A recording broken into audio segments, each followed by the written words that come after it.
Hello, everybody. Good evening. Good evening. Welcome to another Coach's Corner. My name is Sive. Vesper could not be with us today, so I am filling in on her behalf. We're going to start out with just a few words of housekeeping. Feel free to ask all the questions you want in the chat. We will do our absolute best to get to all of them. If we can't, these guys are real great about going back and answering them after the fact. And that's pretty much it on housekeeping. So that being said, I'm going to disappear, hand it off to Tristan. Thank you very much, and thank you for stepping up. I think Vesper's not feeling too well this evening, so we're going to give her a nice night off. So it's great to have you, Saib, come in and take up her venerable position as kind of the orchestrator of this little symphony. So welcome, everybody. We're really excited tonight to talk about taking your instructing to the next level. I know the first episode that we talked about was the differentiation between instructor and coach, but it really, what we're going to be talking about is how to be an effective teacher, regardless of which role that you're taking on. The idea of transferring knowledge and being an effective communicator is going to be the main subject of what we're going to talk about tonight. As we were talking about organizing this episode, we're kind of going to break this into two distinct categories.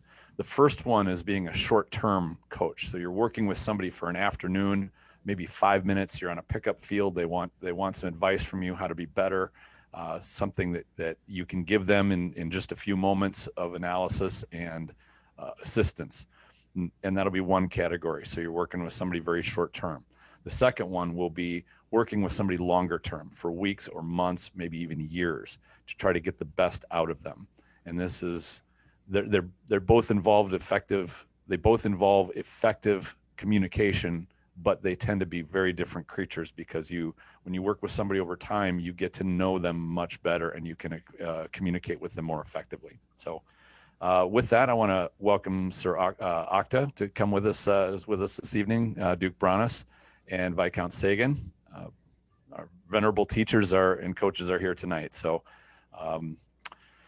how do we want to get started? Let's talk about the short term, because I think this will be a shorter subject than the getting to know your student over a long period of time. So let's talk about some of the short-term good things that you can do for effective coaching and teaching. Who would like to start? Maybe Brannos? Sure. So we're going to start. I'm going to use one of Sean's favorite things to say, and that is we're going to talk about some of the good things you can do for essentially grabbing somebody and helping them out. Now, this could be anything from super short, where like, I'm going to give you a couple fights and then I'm going to tell you what's going on and send you off, to some other coach brings somebody over to you and say, hey, we want to try to learn these couple of things that I think will fit my guy, and you do better than anyone I know.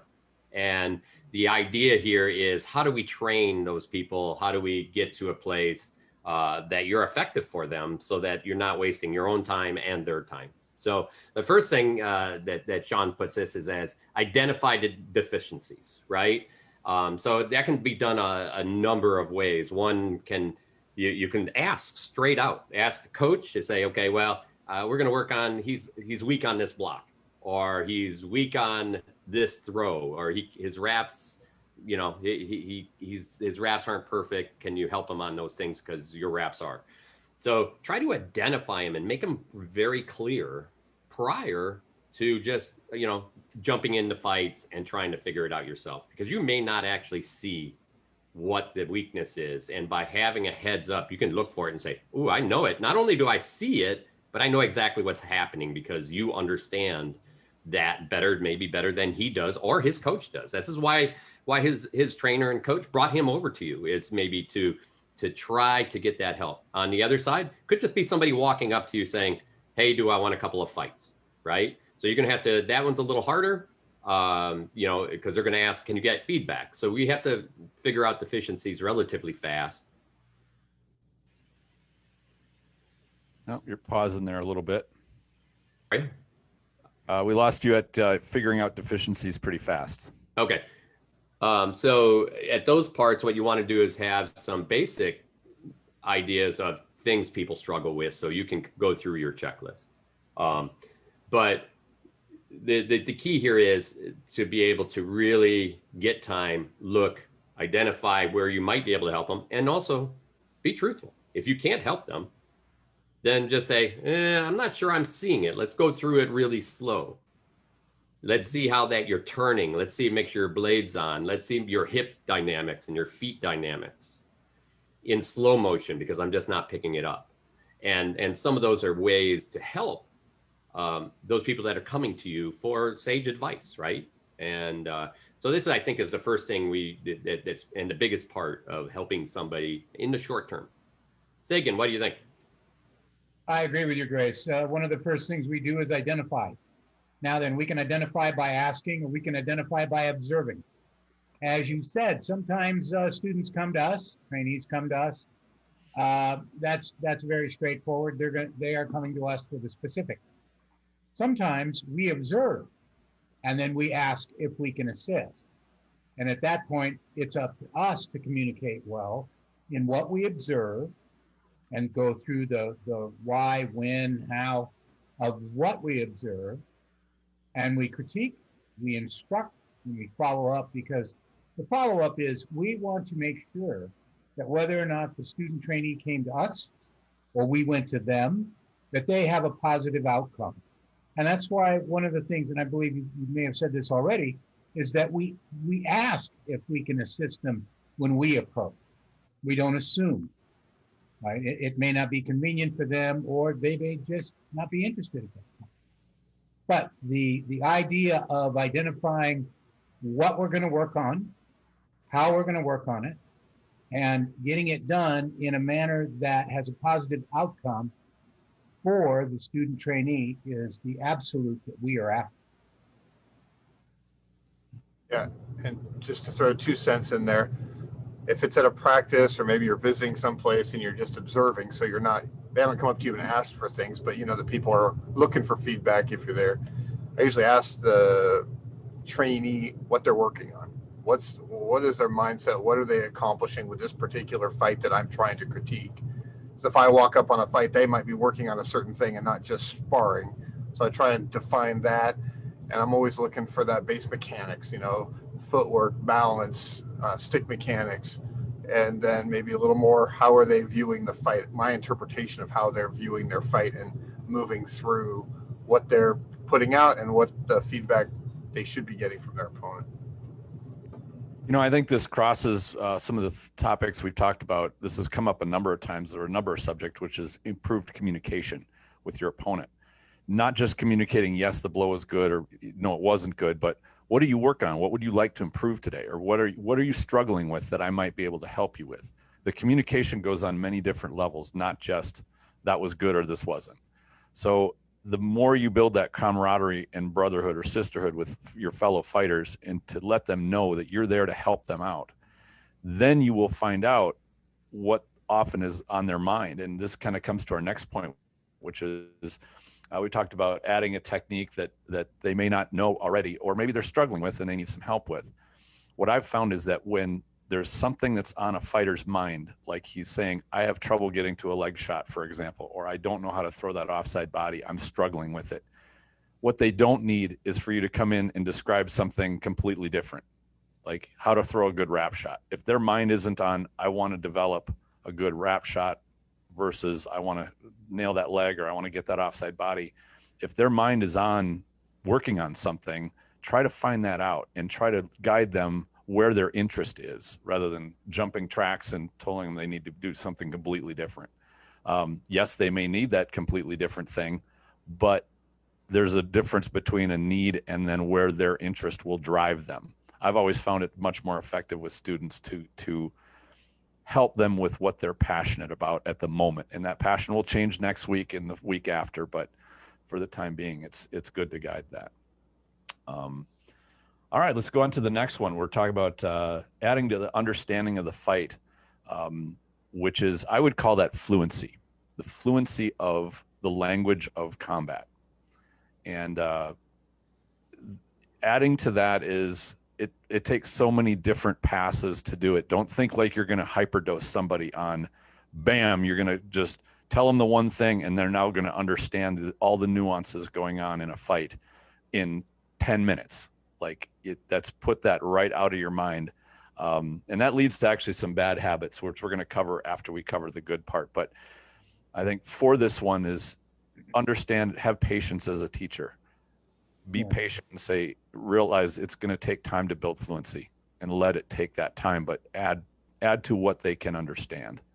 I totally agree, Your Excellency. And one of the tools I've used to address that over the decades is video. It's like, if I'm going to explain the fluency or the flow of a fight to somebody, there's nothing like, at least from in my humble opinion, from what I've found, is having them watch video of themselves. And you're trying to say, okay, how is the flow of this fight going? And they're going to tell you, oh, I felt really good here. I've got control of the fight. Yet to you in the video, and maybe even to them at this point, they're like, well, wait, maybe I don't. So again, it's another tool to add into, adding to the understanding and the flow, the fluency of a fight that, when they're actually in it, sometimes it's very hard for them to recognize at first, especially what's going on. And since we're talking about short term, sometimes, it's one of those deals, well, I don't understand that, and it's like, okay, well, then let's look at it a different way. And again, and it goes back to what we said before. It's all communication is key. Mm-hmm. Brannos, you had something? You're muted. Thank you. So I think this goes right over to what Octa was talking about earlier, but before we got on, and what we were going to cover a little bit later, but that comes into that puzzle idea that you threw out there, right? So why don't you go ahead and talk about that, because you're going to talk about it better than I did. Okay. So when a student has a thing, and it can be something as simple as delivering a certain technique to a certain area of the body, or getting a reaction off of another person, they're trying to figure out how to do that. And as teachers and trainers, I can say, okay, so when this happens, you're going to put your foot here, you're going to shift your balance, you're going to throw the blow, and you're going to watch for this. Or I can give them a challenge or a puzzle, or they want to learn that. Okay, so here's a mechanic that I think will help you with that. You understand your technique. Let's not change that up. You're going to just throw that shot, and now you have to be in the fight and find the what, the when, and the why. So a lot of times with students, I also throw in, okay, so you're not just going to go out and fight this fight. You're going to go out and be part of the fight. So instead of just trying to kill your opponent, you're going to go out there and try and find the answer to your puzzle by being in the fight, not worrying about the killing. The victory condition is about solving your riddle, solving your puzzle, not throwing the technique to kill your opponent. It's seeing the when. Maybe that's the first part of solving the puzzle, is being in the fight and knowing where the when is when you should step. And then the next time, okay, I'm going to get that step. And now why or where am I going to throw the blow? How have they reacted to that? So it's an evolution of using the mechanics and this balance and the techniques they already know, and trying to lead them down a path of self-discovery, allowing them to explore it and start to link the combinations, and then have them come back and talk to you about that communication again. Okay, I had a discussion with a gentleman the other day, and he started describing the fight in a way that he's never described a fight before. And I'm like, let's stop. Let's not worry about what you're trying to solve. Look what you just said. You now have an understanding of what you just did that you didn't have a week ago. So now listen to what you just said, talk to yourself some more, and now let's go back and keep exploring this puzzle that we've created. Does that kind of get where we're going with the thought process there? Yeah, I think so. Yeah, I think and I think it rolls right into your next one, Tristan, right? Mm-hmm. The fight philosophy. Yeah. Who wants to? This one's a wide open one a little bit, right? Oh, yeah. Philosophy is always deep, right? Yeah. So, I think this one is, kind of, you're not going to change somebody's overall philosophy in a night, because that was developed by him, if he's pretty much on his own, cutting his own path through the woods, or with help from a mentor, a coach, trainers. I think the big key becomes giving them some other insight to philosophy, your own philosophy of a fight, so that they can develop theirs even more in depth and add and layer that on top of theirs, so that they understand, even possibly add it and understand more of the fight. And I think this is where we're coming from, the good part. Give him that. He doesn't have to understand it, but let him chew on it. Let him think about it. And if he has questions, always, the great teacher will always say, just come ask me anytime. And I think that's what, when we get into fight philosophy, we all have our own. We all develop our own. And the key is we all love sharing it, but remember that everybody's is their own. Absolutely. That's absolutely true. The other thing about it, Your Grace, is we're talking about short term here. Yeah. So how much can we get done? And now, again, short term is subjective. We're not defining it. And I brought up video, which brings up length of a short term in a longer stance. But the other piece is when we're working with someone, part of the, from my point of view again, part of the fight philosophy is how this fits in. What we're working on, how this fits in to a fight, the triggers you're looking for, the clues you're looking for, the outcome you're looking for, not only of the one thing you're working on, but this also leads to. And it's one of those things where in a short term, we do have a finite amount of time to work with the individual, but we can also try and cover as many bases as possible in however much time we have. Well, just to throw 2 cents in, back to giving a person the ability to explore their philosophy on their own, but setting up some kind of ground laws or rules, is I'm always talking to people about, before you go and try and learn a new thing, redefine what your truth is for that moment in time, right? Because that's going to change how you are accepting stuff and what you're ready to take on. And then some basic principles, there's lots of basic principles that are always true. So you can throw a few of those principles in and say, hey, explore this while you're trying to learn this technique and let it develop, and then come ask me questions, or read this book. And when you get to a part that's you're struggling on, or you're not, or you have an insight on, let's talk about it. I love it. So getting to share that information back, and that's something that you can do over the phone, in a Zoom meeting, in person. So you can have those little bursts of philosophical discussions and not necessarily need to be right there touching, tweaking, and working with your students. Absolutely. And the next point we're going to talk about is motivating and pointing out the good things that they're doing as well. I've found that this was one of those things where it pays to listen to the pupil or the student or whoever has come to you. You will often hear what they call messaging, which they say, I suck. I don't know why I'm even doing this. Everything I do, I fail at. That you got to put an end to that messaging. Yeah. And sometimes you need a bit of that positive reinforcement to say, okay, I understand what you're saying, where you're having some troubles with a few of these things, but before we get into covering those and how to fix them, let me say, here's some things you're doing really well that you probably don't even appreciate you're doing really well. Because a lot of times as we're climbing the ladder, we don't look at the rungs that are below us that we've accomplished. We are always looking up at the next thing you've got to try to reach for that's beyond your grasp, perhaps. And it can be pretty daunting because there's so many rungs on that ladder. And, people can get exhausted. They can get kind of down on themselves. It pays to at least give them a little applause for the things they are doing well.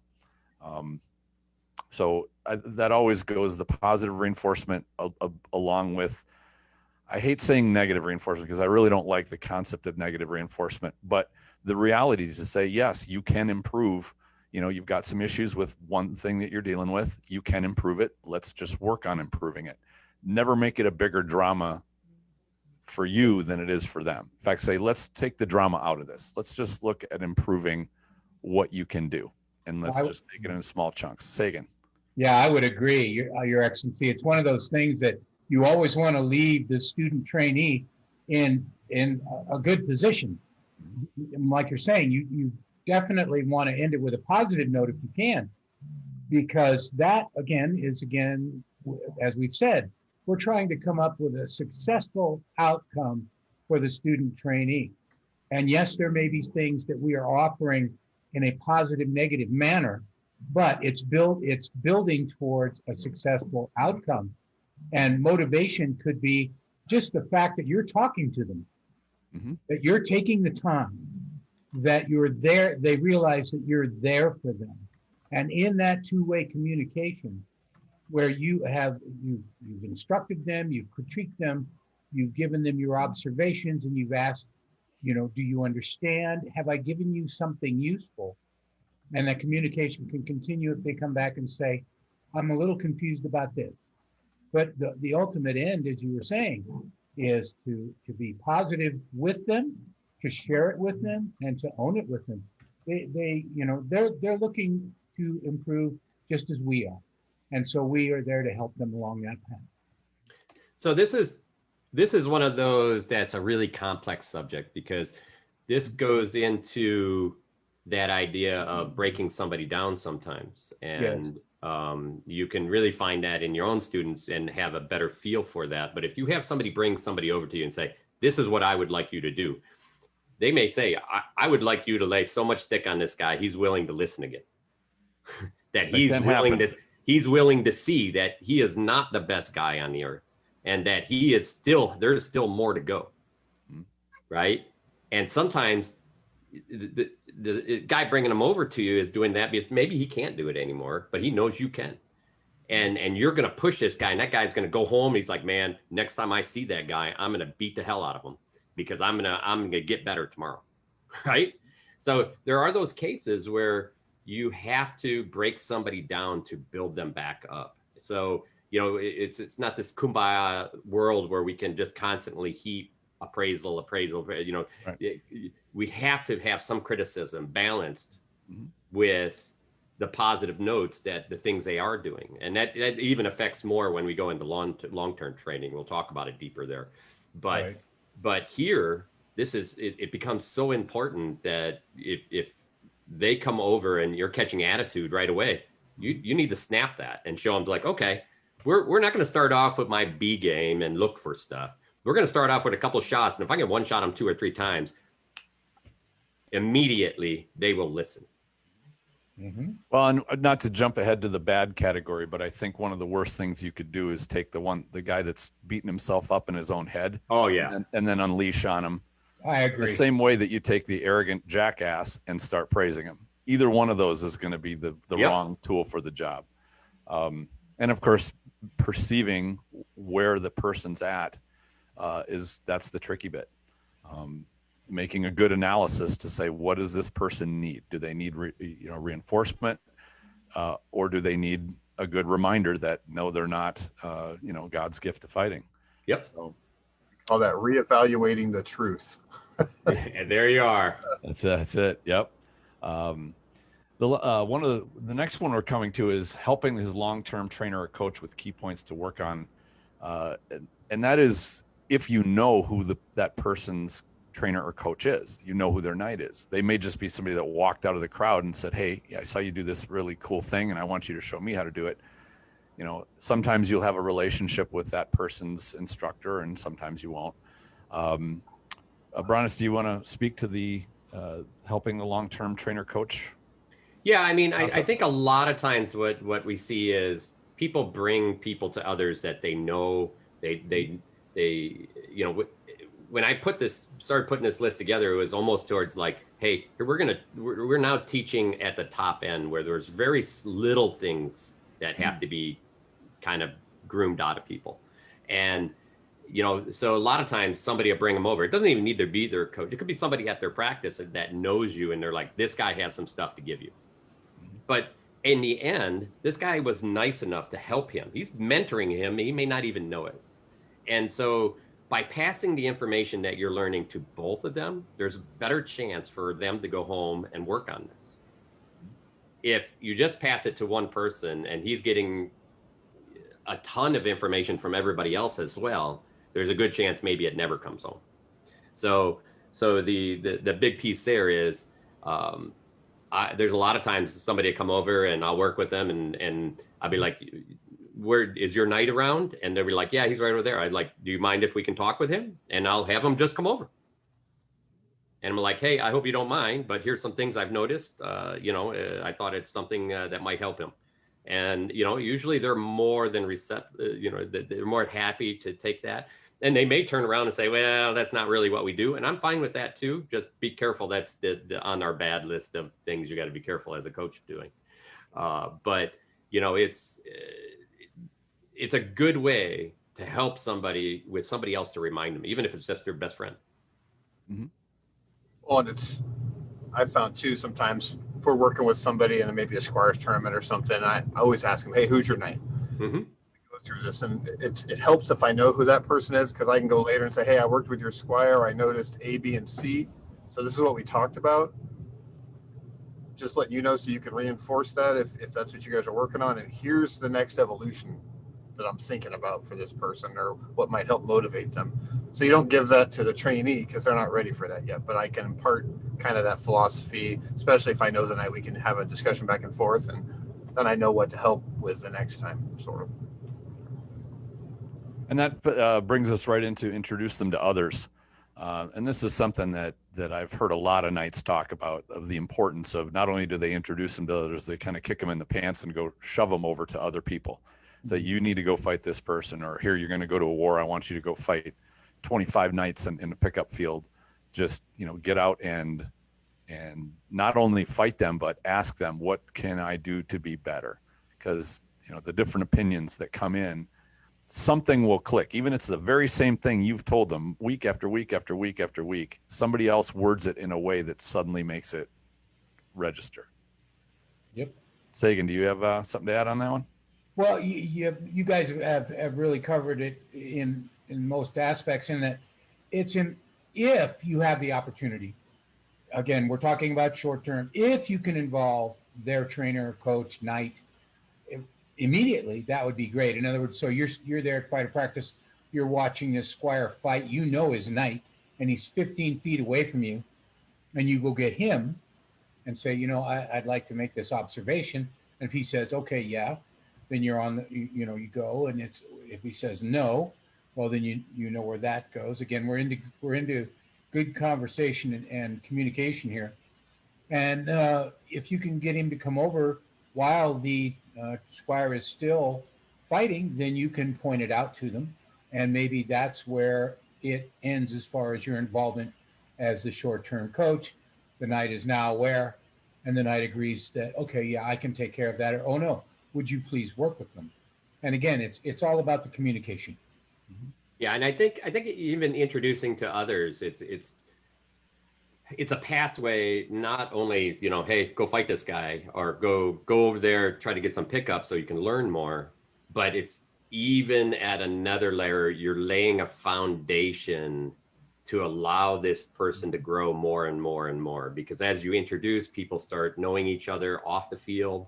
People start talking with others, and the next thing you know, it's not only your coach introducing you to people, but it's your friends that from out of kingdom that introducing you to some of their best guys. Yes. And their best guys. And they're like, hey man, here's the hottest new stick. I'm bringing them over to you, and even if you're better than them, you're still getting an opportunity to see stuff that you may not have saw before and still growing.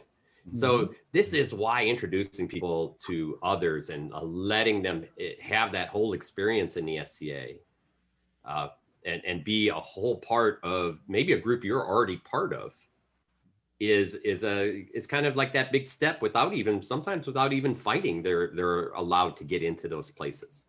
And now they can go visit people. They can go find those fights. When they go off to wars, they can meet all of these people, and immediately, because we're a big bunch of fighter groupies and stuff, we'll be like, hey, you got some passes? And the next thing you know, you're getting passes with people you never had, with styles that you never thought you'd see. And it only enhances where you're going in your fighting ability. Well put.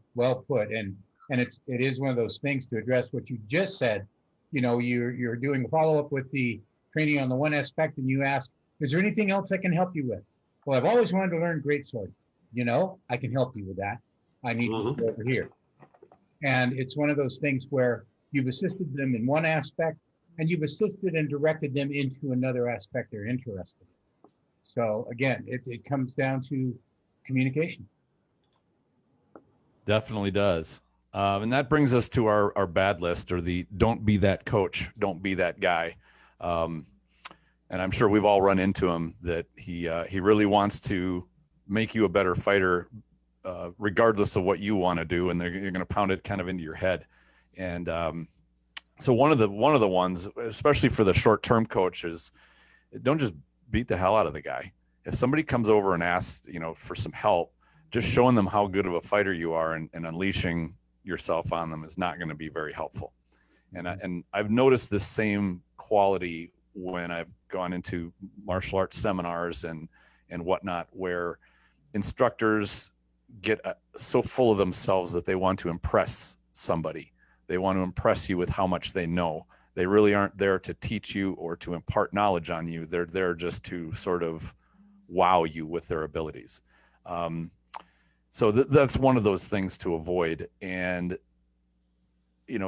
regardless, with the exception, I guess of the guy who moseys over to you with a ton of attitude and kind of needs to be brought down a couple of notches. Just make sure you assess that correctly. And before you do that, what you're getting into. And then know when to stop. Know when you've done what you need to do to penetrate the attitude. And maybe the attitude is so thick you could not penetrate it, or you did not. I would say that that's pretty rare. I have run into it a couple of times though. Brannos, I don't know how many times you've come across that, and where somebody is just so obstinate that regardless of what happens, they just absolutely positively will not shift their mind. 100%. I mean, that you do find those people, and unfortunately they're the hardest to teach, and right. They're essentially on a plateau until they're willing to empty their cup. Right. And that is the definition of the full cup. Yep. And there are ways to help empty that cup. You can fundamentally knock it out of them. Mm-hmm. Right. But then you have to be careful, because if you make the wrong decision, you could be hurting somebody too. And, if you got a guy is like, hey, I'm feeling good, I'm getting ready for Crown. And he comes over and he's like, I'm going to have some good Crown fights here and get what I think is, I'm all prepped up. And he never tells you he's getting ready for Crown. And then you beat the hell out of him. You just knocked a good piece of, you may have instilled doubt in him that he is ready for Crown. And he carries that with him right into Crown, and he loses. Yep. So you have to be really careful when you get into that beat them down moment. It's relatively rare. Most people in our group, don't come with an ego this big. I haven't run into any, or I'm not going to say any, but I haven't run into too many. Mm-hmm. And sometimes it's just play a little bit. And again, sometimes it's play. So that's what they're looking for. And everybody's having a little bit of fun. And the same thing goes. You have to be careful when you're in that mode. All right. And, but just to go and like, it's all about you and not about them. If that's what they enter into the fight, they're like, hey, give me your best. I just want to get a couple fights with you just to see where I am. Then give them your best, give them those fights. At the end of it, say, think you did pretty good, or, hey, do you got anything for me? You kicked my butt. Or, hey, did you want any help? And if they say no, it's like, no problem. Thanks for the fights. You had some good stuff, and let it go. Right. One of the dangers that I remember running into only a couple of times, but when I did, it was really haunting. And that was, I ran into somebody who was very obstinate like that, thought they were kind of all that in a bag of chips. Although, I had more experience, so I didn't have any trouble handling them. But as I watched them over years, they just seemed to think, well, this is how the game goes. I'm going to go up to some big shot. I'm going to give my toughest fight. I'm going to get beat up and hurt. So that's what I'm going to turn around and deliver to other people. And I think in the long term, that can be a danger. Now, I think that is, you're talking about a borderline psychosis type person who lacks empathy almost entirely and is just there to learn to be a brute smasher. And, you know, he may think in his own head, I'm going to go fight a bunch of Dukes. I'm going to get pounded, and over years I'll get better, and he will. But sooner or later, that lack of empathy can wind up coming back to bite him and everybody else in the group. But we're kind of extrapolating this to sort of a extreme case, but I have seen it. Actually, I mean, I'm going to give you a prime example of this, just because when you're saying that, I'm like, oh, I remember that. And that is, I used to have a sane person come to me every day at Penzic or for years. Mm-hmm. And he's like, give me a fight, give me a fight, give me a fight. And we'd fight, and he would just leave, and that was it. I mean, there was like hardly any conversation, anything. But he'd want all this time, but none of anything else. And finally, I turned to them, and he came to me one day. He's like, give me a fight. And I go, here's the deal. I'll give you a fight until I one-shot you, and then you're done. So I'd one-shot him every time. He'd get one fight. I'd one-shot him. He'd go off. He'd be like, can I get another? I'm like, no, I said one shot. Mm-hmm. And what I was trying to do for that individual is make sure that when he came to the field, that he had to learn something else to stop that one shot. Sure. Otherwise, he was never going to get satisfied just because he had a bunch of physical fights. Mm-hmm. Because now I'm forcing him to learn. And if he's not willing to learn, I'd rather spend my time with people that are. Sure. Yeah. Interesting. There are not many of those types of people out there, but they are out there. Yes. There are. Okay, so let's move to the next one. And this one is, tell them that they have to change core components to their style. And I assume that this is, you know, somebody comes over to you for a few minutes and you're like, okay, buddy, everything you're doing is wrong. You got to totally overhaul all your footwork, all your balance, all your posture, your guard position, change your shield shape, change your armor, change your sword length. You just basically give them the whole ball of wax in one shot. I assume that's what you're talking about. Well, and it's not just that. I mean, literally, like, you know, somebody comes over to you, you've been, you know, sword foot back your whole life, and they're like, oh, you know, you got to change your sword foot forward. Mm-hmm. Or you're in a position where your sword's always behind your head. They're like, oh no, you got to put it in front of you. Mm-hmm. Right? You're fundamentally changing their whole core of fighting. And I got bad news. Your way ain't right either. Okay. Yeah. And I proved that many times to many guys. Mm-hmm. And so don't try to change that. And plus, you may be sending them back home to a place where they're going to reject it as well.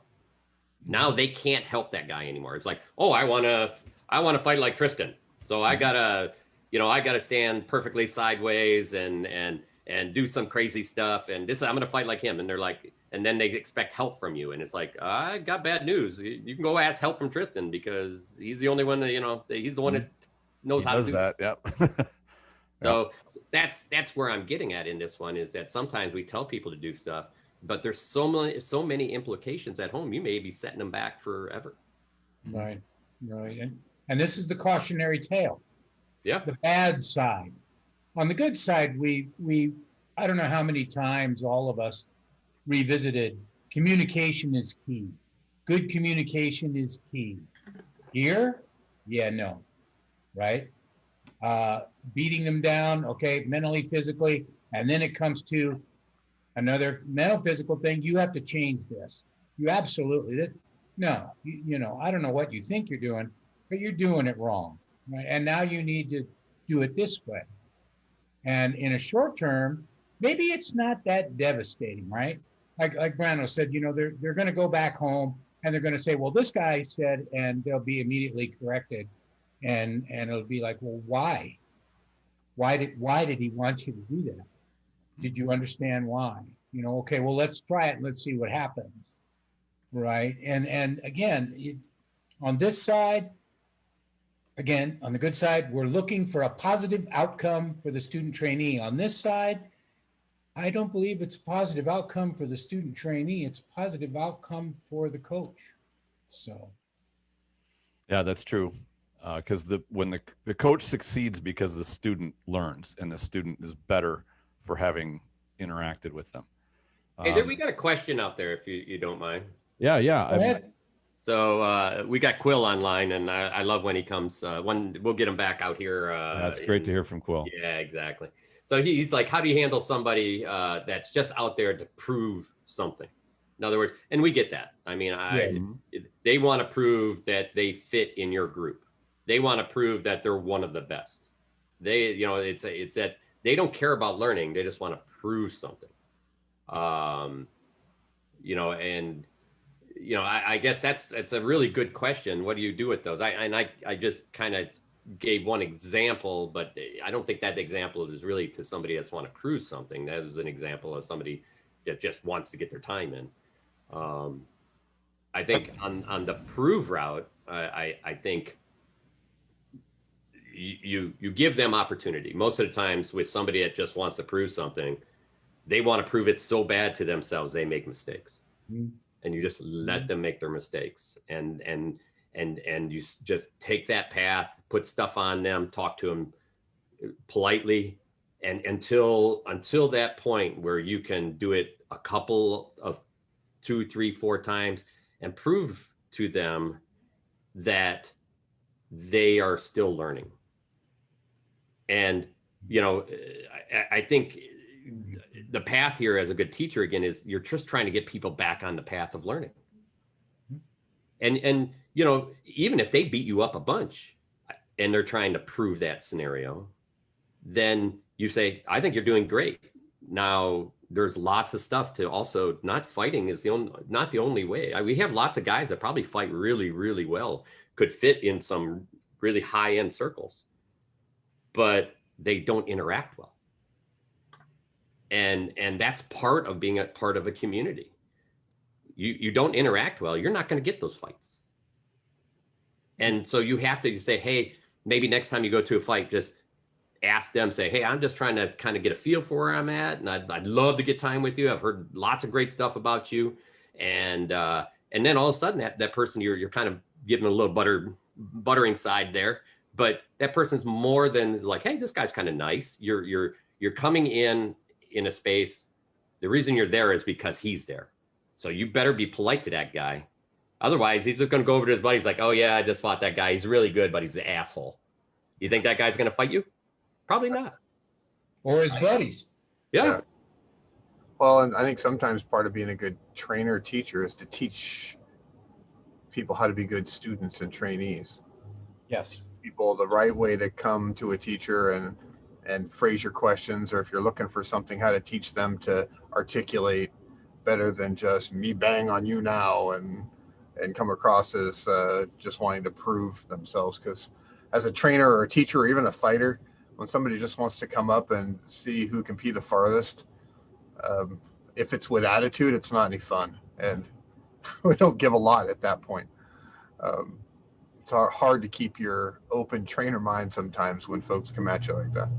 Agreed. And it's one of those things that even with this individual, as the coach, trainer, teacher, we're looking for a positive outcome for this individual, but in this case, it's based on what we're presented with. Yep. What's going on, right? And if we deem that it's not really a training exercise and we're not really being given the opportunity to be the good coach, then we would have to opt to a different set of rules. And we would ask more questions. Why are you speaking with me? What is your goal? And ascertain that. And just like Octa said, if it turns into a pissing contest, I'm sorry. That is not my role as a teacher, coach, trainer. Well, and it's interesting. He goes on in this, and it kind of, and maybe I read the first part wrong, but he goes on and he asks, you know, early off when he started, you know, he felt that that people needed to beat him up and make a point. You know, how do we address trainers around us that use that behavior? In other words, how do we address bad trainers? Oh, whoa. Well, we're talking about the bad part, right? There we go. That's an excellent question. So Brannos, right back to you. How do we deal with these individuals? Can we? How would we? Well, I think a big part of that is we're starting right now, and you know, I don't know if they're ever really going to watch this, but first thing everybody needs to know is you don't have to fight people. Absolutely. Well, number one. And if you're in a tournament and you're like, I don't want to lose a round for nothing, but I don't like this guy, or this guy's trying to prove a point. It's a Or tournament. I'm afraid to get injured. Yeah, but in a tournament, he's trying to prove a point. In other words, win. Then, well, guess what? You're in a tournament. There's going to be one person. Everybody's trying to win. So, in those cases, no big deal. But if he comes over, it's like, hey, can I have fights? He's like, and he's just trying to prove a point. Then you go back to saying, hey, I'm happy to fight, but at this point, you don't have to prove that you have something to teach me. Or right now, I'm pretty good. I'm working on my own stuff. And I'm happy to fight you and just chill out. That's great. And as soon as you find that you think they're trying to prove a point, it's like, thank you very much. Maybe next week. And the same rule goes for the guy that marches across the field and says, you know what, here's what you need to learn, buddy. Oh. I'm gonna sit here and I'm gonna coach you and I'm gonna tell you what you're doing wrong. And you're just standing there looking like, I didn't ask for any of this, and I don't know who you are. And you can say, thank you very much for your advice, but no, thank you. So same thing with a fight as with somebody trying to impose themselves upon you as a coach. And I would say that's definitely a bad coach trait of, you listen to me. Oh, and I give my squires an out. I have a couple of squires and one young lady, and I'm just like, look, if you're ever out there and you're working on stuff and you're just not in the headspace to take in a bunch of information, or you have somebody forcibly trying to tell you how the best way to do it, just use me as your scapegoat. Say, sorry, I'm working with my knight Octa on this, and if you have something that you want to work with me on, you need to go and talk to him. And that gives them an out. So they have options to learn, or options just to, like, my head's full, and I try and support them that way too. Yeah, that's a good one. So let's wrap up the last bit of bad with the short term, because we want to get into the long term stuff. We already covered the ripping out motivation by making them feel worthless. I think we covered that topic pretty well. Tell them nothing, as in, I don't have anything for you when they ask you for something. I don't think there's necessarily anything wrong with saying, to be honest, I think you're doing really well, and I'm not seeing some subtleties of maybe what you're struggling with. That's the different story than just saying, I got nothing for you. That's kind of that flat wall of, I don't care about you enough to even look. Exactly. So it's not so much what you say as how you say it. If you earnestly aren't seeing things that you're spotting as mistakes or things they could improve, it's fine to just say that and say, I need to break this down more to really get a handle on it. But or bring them to somebody else that can, right? Yeah, I mean, let's find somebody that can spot this. Yeah, and this is one. The reason why I threw this one in here is, I think some people, especially knights and things like that, they say that thinking it's a compliment, but you have to be really careful. It's more, like you said in the first case, is like, I got nothing for you. In other words, I don't care enough to keep talking to you. Yeah, agreed. It's dismissive. Yeah. Yes. Mm-hmm. So I think just be careful with the words you say. And there's always something. And I tell my people all the time, it's like, after a fight, this is an opportunity to meet somebody new, to make somebody's day, to just give them a piece of, of something good they did. I've had guys I've single shotted and they're like, start walking out the field. I'm like, hey, where you going? That was a really nice fight. I mean, you started up with some tension and then kind of gave me a subtle fake. And I was like, oh, I'm not going to have none of that. I racked up my game a little because you did these things. And this is what I saw. He may have never really done hardly anything. But if those are the things you saw, tell them. Because, he's like, well, Brannos he goes home with the story, Brannos single shot at me and, I lost. Or he goes home and he's like, man, I had a fight with Brannos and he said that, this is what I did. And I, even though I got single shot, I kind of feel good about that fight. Yep. And once again, communication is key. Yep. There's another good question in the chat. Go ahead.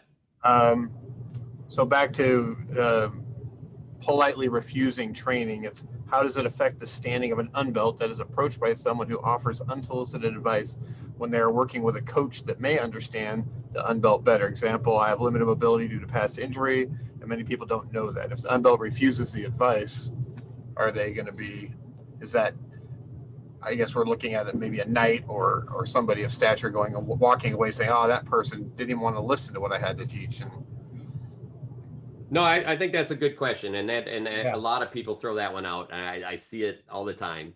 One is a good trainer and coach that can help you, can absolutely help you with that, and say, well, we're working on this right now, but maybe later can I bring them over and we'll go through some stuff, and then that, as the person bringing them over, you have the power now. You can Right. say, hey, what was it you're going to show him? And then you guys can talk about it. And then if it's something that he can't do, you can say, well, he's a little bit limited in mobility. So you may have to modify that for them a little bit, but I'm sure you can at least show him, but he may not be able to do it. Agreed. And so that your trainer can help you, or your coach who really knows you can help you with that. And if you don't have that scenario, there is nothing wrong with listening, and there is nothing wrong with saying the truth. And if it's like, well, unfortunately, my knee got torqued really hard, or I just had knee surgery, so I'm a little weak on that. So I'd love to learn the shot, but can we do it without quite as much knee? You know, and that person will be like, oh, well, that was very nice. I'll still show him, or he might say, well, we kind of have to get that bend in there. So, you may want to work on strengthening it, and then we can work on it later. But that's the way to do it. The thing I would say on this is take input, but you don't have to use it. In fact, you can take this input and go back to your original trainer and say, hey, this guy showed me this. What do you think? And they may say, well, this is way outside what we normally do. I don't think, here's the weaknesses in our style when you do that. So just beware. Right. And I do that with guys all the time. But you may want to try it to see if you can work it in. And if you find that space to work it in, wonderful.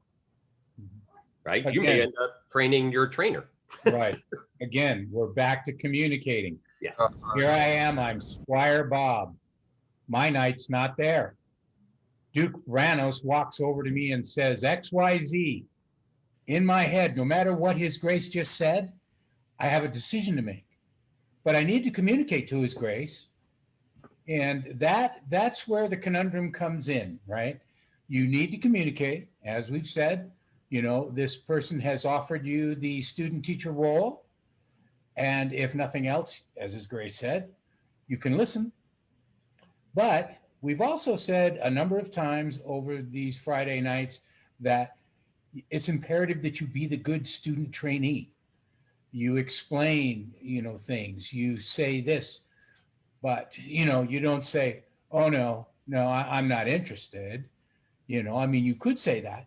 And then no matter what you say, no matter what we say, whether it's positive or negative, we must accept the responsibility to deal with the consequences of what we said. And His Grace said, right, listen, take it in. Maybe you agree to talk about it, but you're not willing to go through the object lesson of armored up and doing it. And maybe it's because of your knee, or maybe it's because of XYZ. But the idea, again, is communicating, right? And be positive about it. They've come to you and offered. Again, be kind, be courteous, and represent you and your knight well. Yeah, because he may come offer something later that's invaluable. Absolutely. We have another question, so we are definitely getting to questions, but let's go ahead, Tristan, finish up these last two bad parts. Okay, and actually I wanted to have you field these two very quickly because we're at an hour right now, which leaves us about 30 minutes to talk about the long term. So why don't you cover those last two bullet points? All right, so use them as a testing board for yourself without evaluating what might help them. In other words, what I'm saying about using them as a testing board is that you're more worried about learning yourself than really helping that person. And so be careful especially if somebody's bringing it over as a training session. You need to be the trainer. You need to be cognizant of you're there for them some. If you're looking just for fights to evaluate yourself, then you should be looking for those higher end fights, right? So just be careful at that. And disrespecting their current coach or trainer. I've seen this is like, Oh, who do you train with? Oh, yeah. I'm sorry. Or, well, he's okay. It's not as Or, cutesy of an answer as you think it is. yeah, I'm gonna tell you guys, it's because that person may given that student more than just training on the field.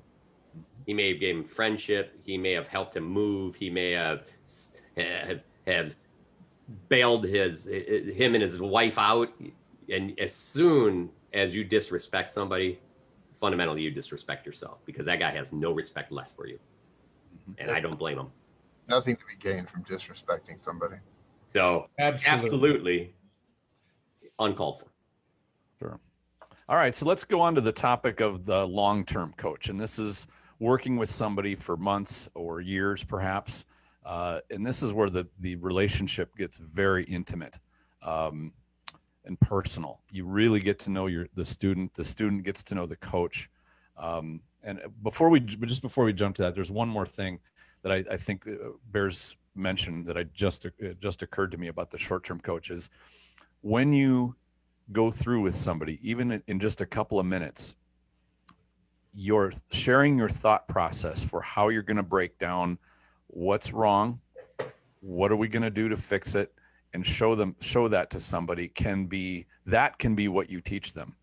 May not be the footwork, may not be the sword work, may not be the guard position, but when you share the thought process of let's remove the emotion part of this, let's break this down to a problem solving thing, they could walk away and that will be the seed that you plant in their mind about how do I look at my deficiencies and how to improve them. And so when you are a coach that way, if you impart a good thought process and good messaging, that alone could be a profound change in how they view their own training and how they look at fighting and improving themselves. So don't just think that this is an entirely mechanical process that you're imparting on somebody. It's also a mental process. Oh, even more so. Yeah. Yep. Yeah, even more so. It's probably 80+% mental. So don't sell yourself short and be very careful about what messaging you impart on them, because they will walk away with it and they will think about it. That's what I've found as a teacher. So let's go on to long-term real quick. I'm going to answer a question real quick here just because Sure. I want to get it out of space. Somebody asked, he's a lefty and he tends to hit relatively, well, people think he hits hard, but he tends to hit as a left-hander. Octa, you know this. You hit people in the squishy bits, right? Yep.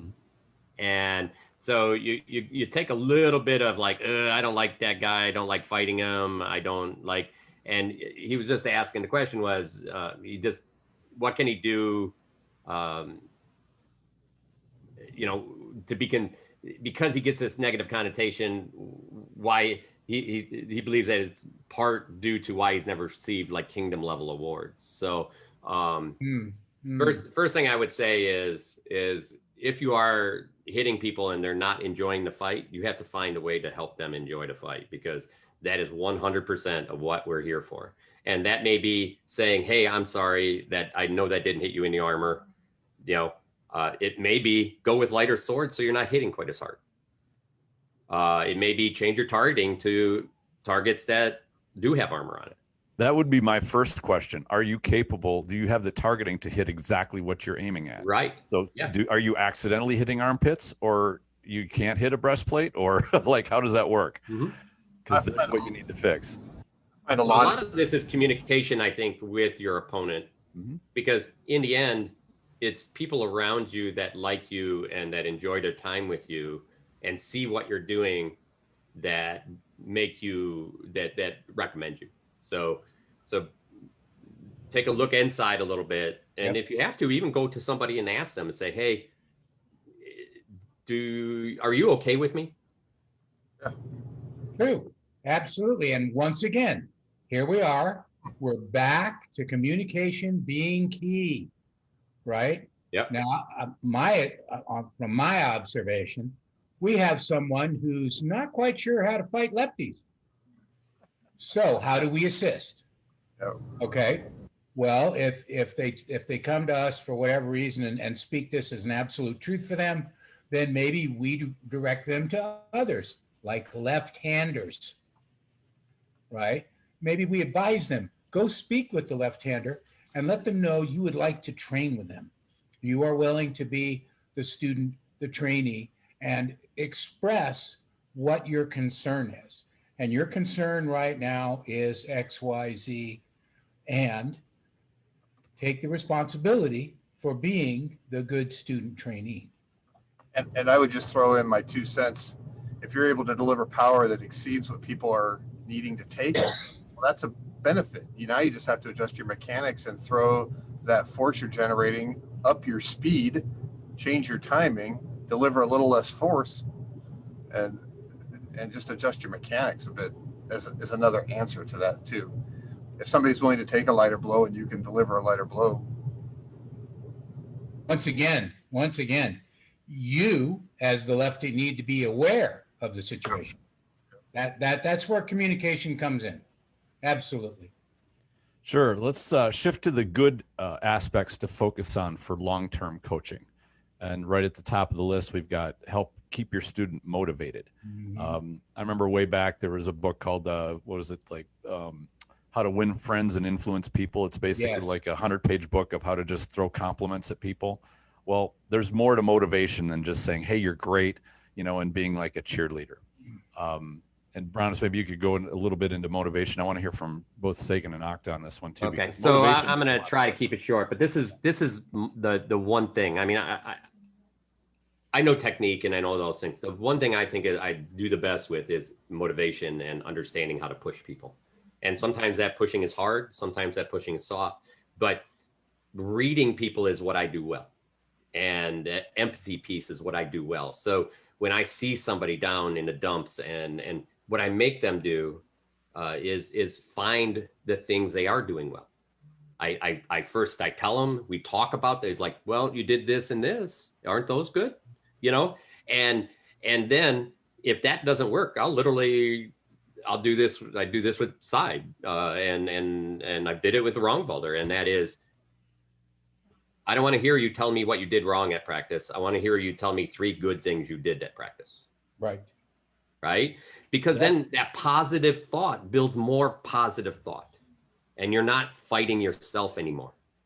So that's motivation. So you may say, well, that's not really motivation, but sometimes I just somebody will do something, not even hit me, but I'll be like, whoa, that was great. Because I know they weren't able to do it before. Right. Mm-hmm. And so that excitement out of you builds excitement in them. It's like me talking to you guys here on the screen, but it's that engagement that they're looking for. And sharing of the passion. It's sharing that passion. Yes. So go ahead, guys. All right. Motivation. There's so many aspects. Again, we could do at least a half an hour on just this, but the idea is from a student standpoint, I always liked it when my grasp exceeded my reach. My coach made sure that while I was obtaining one thing, he had another thing that I hadn't quite reached yet. And that was motivation in a way to come back. Motivation can be, just as His Grace said, tell me 3 things, right? Or you as the long-term coach trainer say, you're having a little difficulty with this, but look, you can do this, this, and this. And 2 months ago, you couldn't do those things. And so it's a constant reinforcement of what they bring to the training practice sessions that they may not observe on their own. Yeah, no, if somebody's having a really hard time with a stick mechanic, but as they're exploring that stick mechanic, maybe they've evolved some footwork or some other motion because they're working on trying to figure out the when of throwing a stick mechanic, now their evolution of understanding the fight is improving. And they're describing things differently than they described them in the past, like we had talked earlier. Try and focus on those little victories, those little victory conditions, and setting short-term goals. I'm all about instant gratification. I love riding my bike to work because in 1 hour, I've set a goal, I've achieved a goal, and I've cranked out some endorphins, and I have a win before I even have to start work. So that's the other thing. When somebody's having a hard time with maybe a long-term struggle or certain techniques, we break them down into these little micro victories. Hey, here's a victory condition. You made it to practice. Hell yeah, you had a rough day at work. You made it to practice. Your kit's on. Now we're going to have fun. And, okay, you're not going to die to this particular shot tonight. We want to focus on it. You can die any other way, but let's not lose your leg in the first couple of passes. Just little victory conditions, or you're going to step this direction. You're going to work on that. And I find when people are having trouble and having a hard time motivating, giving them little victories along the way is can build, and then the self-esteem and the passion for it comes back. Sure. All right, so we'll get to the next one. I think we talked about this a little bit of balancing the positives and the negatives, and keeping that balance. And the more you know your student, the more you know when they need a little bit of positive, and you know when they need a little bit of negative, and you can kind of feel the pulse, so to speak, as you go along. Was there anything we wanted to add to that topic? No, I think the key here on that scenario is that we're talking about long-term teaching and coaching of somebody, and especially when these people even get to a point where they're better than you are, you still can be their coach. And this is where knowing somebody becomes so important. That's where the coaching piece is so fundamental to what we do. And because you have the opportunity to know someone so deep, and how to turn them on and how to turn them off. And those are powerful things, even to a guy that may be a Duke and you're not. So let's go ahead. Let's go to the next one. Yeah, absolutely. So obviously help with understanding of the technical detail in a technique and detail in a fight. You want to address that one, Brannos? Yeah. So and Sagan can help here too. Octatube, just real quick, guys. That's the coaching corner, man. That's you're in. He's fighting in a tournament. He's fighting in Crown. He goes through the first couple rounds, but he don't look on, right? You could bring him over into a corner, work him up a little bit, get the pads on and work him in the corner, get him warmed up, right? Get a little sweat going on him before he goes back into the ring, right? That's what we're talking about. We're getting him back, his mindset back focused. And not only that, but maybe next guy's coming up, you're like, hey, watch, he's a lefty. You're helping the guy, because if he goes out there and doesn't know he's a lefty, bang, it's done. For a younger guy, that's important. For somebody that's not, he probably picks that up right away, but you'd be like, he's a lefty, throws a lot of offside, and he jumps. Oh, now he's like, okay, I'll watch my range and stuff like that. You're not telling him how to fight. You're just telling him what to expect out of his opponent. Absolutely. And long-term in training, understanding of technique and detail in the fight, that's your job. Yep. Right?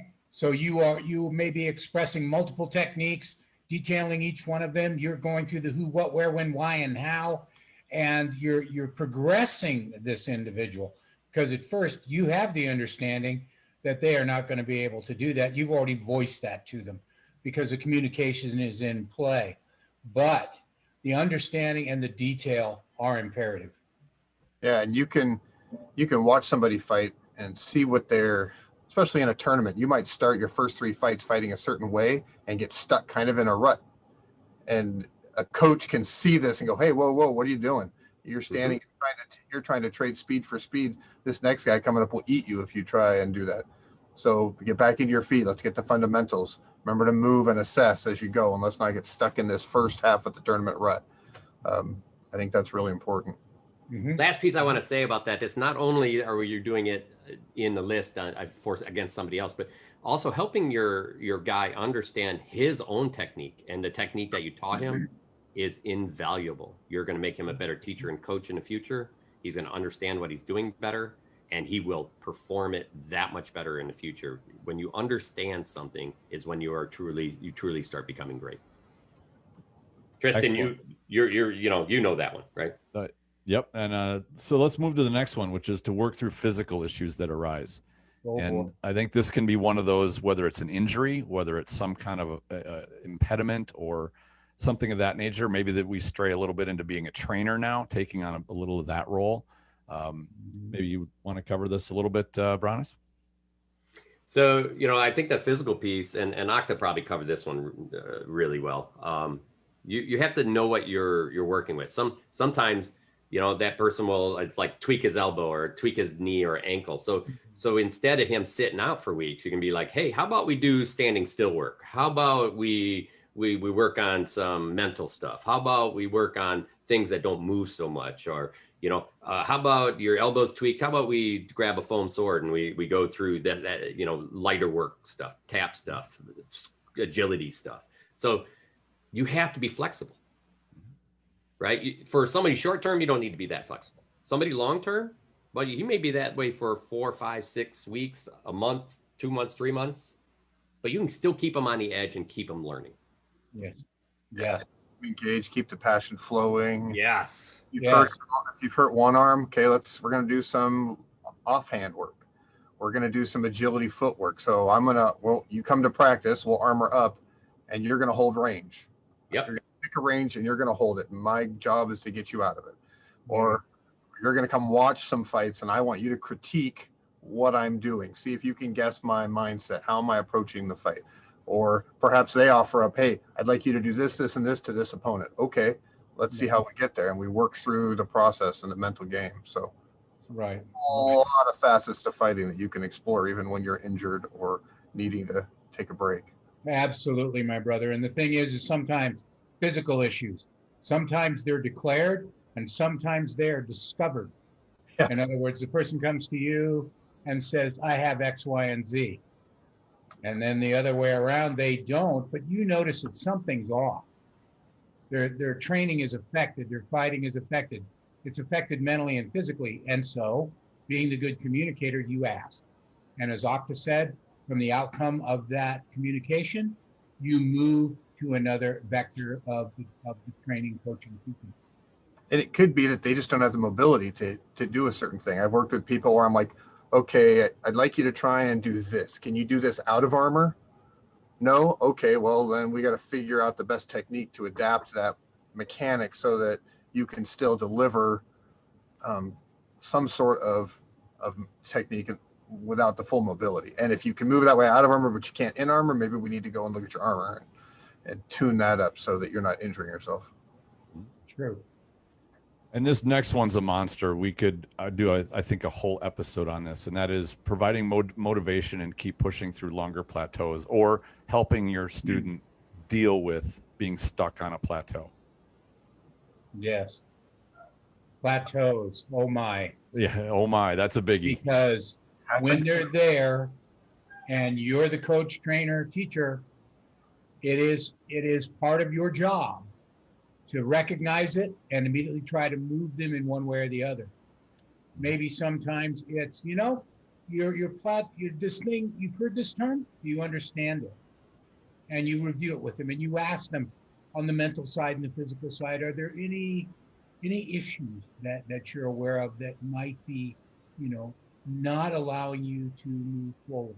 Is the training and practice sufficient? Are there things that you may be missing? Now, of course, our job as a trainer, coach, teacher would be, especially in long term, to identify that. And again, since it's our job to move the student forward, we may have already done so, but the student may still plateau. And then now it's our job to recognize that and address it with them. Sometimes I actually use the objective of moving them off their primary weapons form to another one. Yep. Just for a short period of time. Right? And getting them away from that, changing the mental physical on it. Now you're armed with this. And now we'll go through, the coaching, training, teaching of that. So we're looking for a positive outcome for the student trainee. Yeah, 100%. And, plateaus are always difficult. The trick is to let them know that you're with them through it. Agreed. And talking about just jumping to other stuff, that's exactly, I give you an example, and it's not like he was in a plateau, but Lomachenko's father actually took him out of boxing. I think it was at either age 9 or 12, and made him ballroom dance for a couple of years before he got back into boxing. Good call. Awesome. Well, I just lost my train of thought. Derailed. Oh, that's all right. So also, plateaus are just like failures. They happen to us all the time. And they're frustrating until you start to figure out how to deal with them. And instead of struggling through and banging your head against the wall, I like to, when I hit a plateau or I have students that hit plateaus, I like to stop and start looking at the mechanics and because usually it's because you hit a level with your mechanic that you're just not pushing it forward.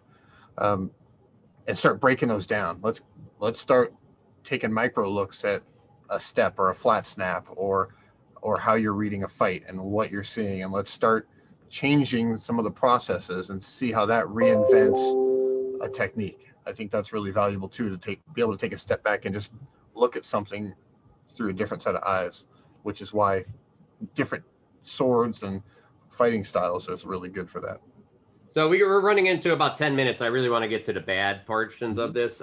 Tristan, let's go ahead and take these next two as a group because they kind of fit together. Okay. The next two were essentially guide them to others to help fill out their techniques and help them build relationships. I think we talked about the relationship as a coach. You got even more time to build those relationships in a shorter amount of time. So work them. Don't build a relationship where you have a good fighter and you introduce them to the top end guys in the super deep pool, and then he's drowning. So you need to work them through the same things you work through. So as a good coach, help them understand the things they're working through, help them fill in those gaps. In other words, those techniques they haven't found yet with those people. Mm-hmm. So we got lots on the bad side. Let's go ahead and unless you guys have something that you really want to fill out on no, this. Go ahead and run with it. Okay. I'm going to roll through these bad ones and then we'll cover the ones that are most important, just because we're burning time here. We may run a little over, so I apologize, folks. I hope it was a good session for you. Let us know in the comments, please. We really appreciate it. Some bad points. Competing with your student, right? If he's your buddy and you're both helping each other, that's perfectly fine. If you're specifically helping him, then competing with him often leads you to not showing him everything you know. So you're not there as a coach to compete with your student. You're not there as a teacher to compete with your student. You're there to serve him. That doesn't mean that you can't go other places and learn. Doesn't even mean you can't learn from him. But just make sure that when you're playing that role, you play that role. Holding them back from building other relationships. In other words, I'm not going to introduce you to people. You got to do it your own self because you don't want to be pushed out of the way. So be careful of that as a coach. I see it happen. You don't even realize you're doing it to people. Making what you know the only thing that's right. In other words, hey, Sagan has nothing for you. Octa has nothing for you. Tristan couldn't teach you anything that I can. Those are all bad. So you're not the one only best fighter in the world. I guarantee you, not one person can say they are the best fighter. Or coach. Right? Or coach. So just beware of that. Yeah. Allow them to learn from others. Don't get defensive. And I'm going to tell you guys, I get defensive when somebody's like, oh, I learned this. And I'm like, son of a bitch, teaching my person. Right? It's hard to let go. I mean, we build these relationships and we hold them tight. I don't want anybody else to pet my dog, and so just beware. It hurts sometimes to pushing them out of the nest, but you have to push them out. Yes, you have to push them out of the nest so they can fly. Yep. Right? Just don't push them out too fast because they may not know how. Let's see, not allowing them to learn. Allowing them to own their styles. All right? You fight Brannos' style. No, you fight your own style. Yes. Right? I mean, there's nothing wrong saying, hey, you're from Detroit, I can tell. That the fundamentals are going to be there. But don't go to somebody and say, oh, yeah, he fights my style. No, he fights different than you, I can guarantee you. He might look a lot like you, but I bet you his timing is different, his speed is different, all of those things. So be careful with saying stuff like that. And it's easy to get caught up in it because pride is one of those things that we all have to watch, right?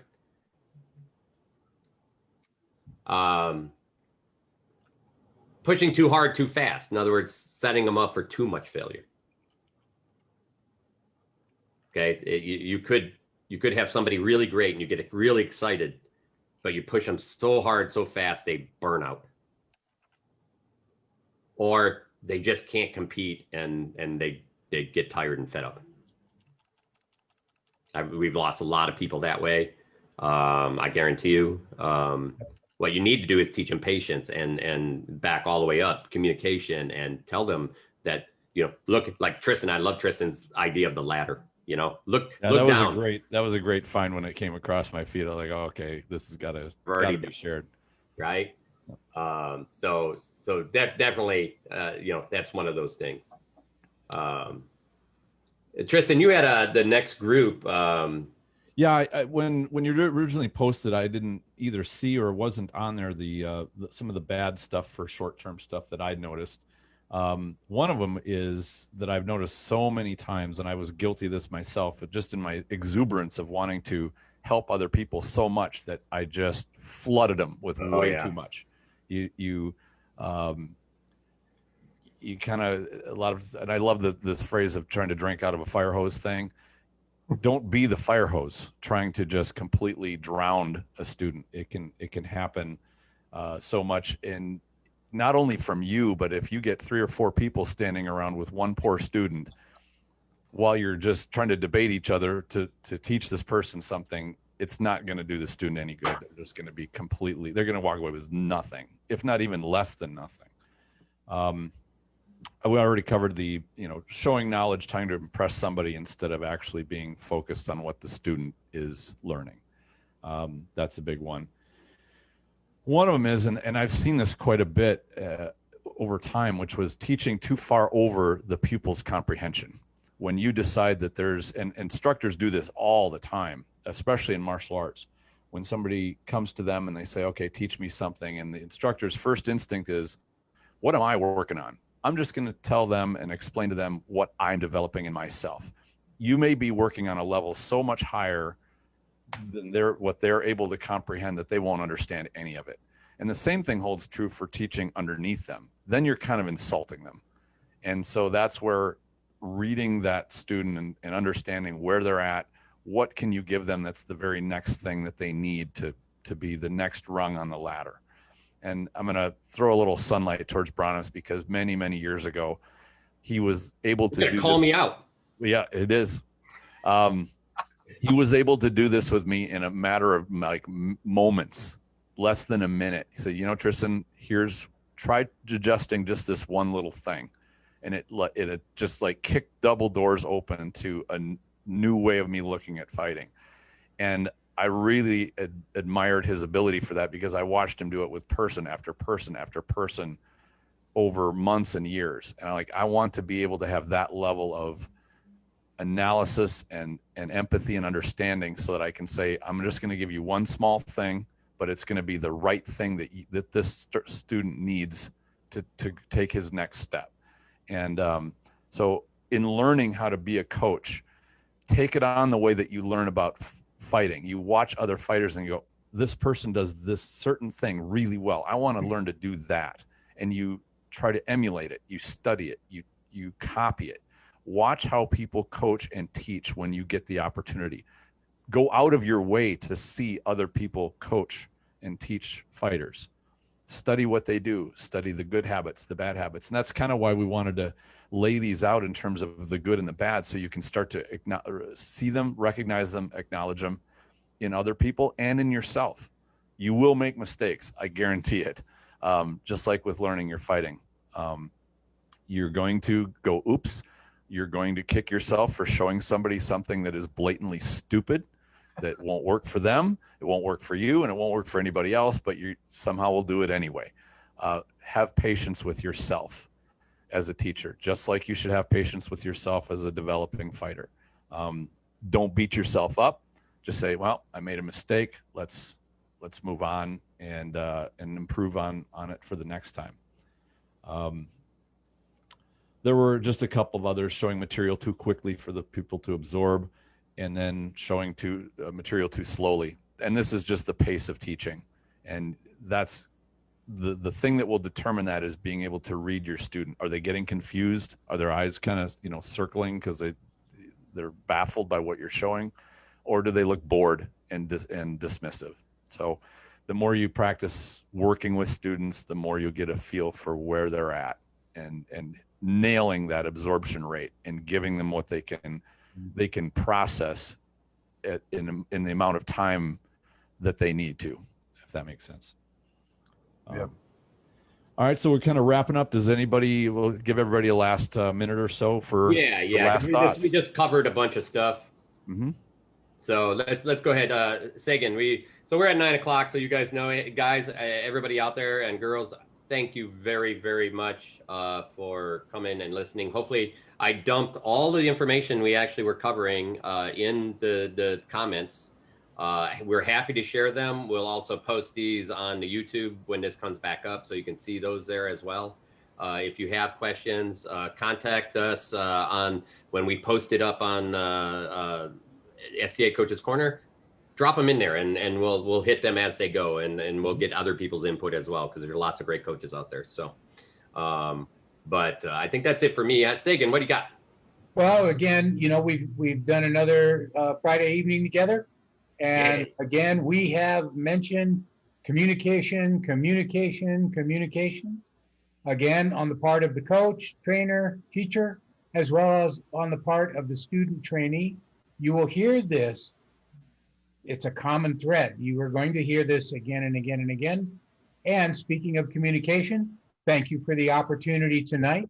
And if you wish to communicate with me or one of the other coaches, again, please let us know. Right on. Octa? I don't think we can say it enough. It's all about communication, and not just striving to learn the new information, but striving to be as good of a teacher, coach, trainer as you can be, and being a good student. All of us here talking about training and coaching work really hard at being good students too, and emptying our cups and beginner's mind, and allow trainers out there, allow your students to learn, allow them to take the journey a little bit. A little struggle's okay, as long as progression's being made. Don't let them ride the struggle bus too long, but giving your trainees the tools to explore the puzzle and the challenges, and sometimes offering them up puzzles lets them develop their own style and their own learning, and come back to you with questions that you might not have thought of, which improves your ability to be a trainer. So communicate. Absolutely. And I would like to wrap up by thanking Saib for stepping in for Vesper. We want to thank Vesper too. She kind of got us through a little technical issue at the beginning of the show. So thank you very much to both of you for enabling us. Absolutely. Hear, hear. I agree 100%. So I'm hoping Vesper feels better, and I'm happy she could take a day off and just chill out. And I miss her. But well, sure, we'll have her back next week. And talking about next week, I think we have somebody visiting next week, don't we? Yes, Duke Donegal. We'll be having a conversation with him. Exactly. So that should be fun. Hopefully he's not too tired from building his addition on his house, and or staying up way too late for Great Fighters of YouTube. But I'll tell him to go to bed early, and we'll have a fun conversation. Everybody needs to bring comments and questions, and if you know something funny about him, post it so I can ask him. Oh, great. Here we go. All the dirt. All right. So thanks again, guys. We look forward to next week.